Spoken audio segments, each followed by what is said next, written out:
जगातल्या सर्वात मोठ्या आध्यात्मिक आणि सांस्कृतिक मेळा असलेल्या कुंभमेळ्यातलं सर्वात मोठं पर्व असलेल्या अमृत स्नानाला सुरुवात झाली आहे।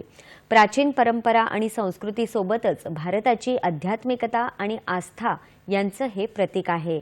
मकर संक्रांतीच्या मुहूर्तावर आज साधू संतांचे जत्थे ढोल आणि नगरांच्या वादनासह हत्ती घोड्यांवर स्वार होऊन अमृत स्नानासाठी त्रिवेणीच्या दिशेने रवाना झाले।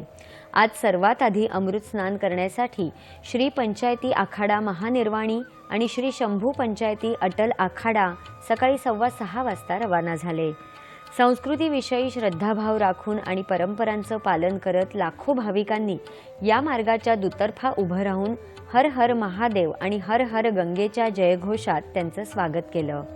सनातन धर्माच्या 13 आखाड्यांचे साधू आज त्रिवेणी संगमात पवित्र स्नान करत आहेत। गंगा, यमुना आणि रहस्यमय सरस्वती नद्यांचा हा पवित्र संगम आहे। आज सकाळी 10 वाजेपर्यंत सुमारे 1,38,00,000 भाविकांनी या ठिकाणी स्नान केलं।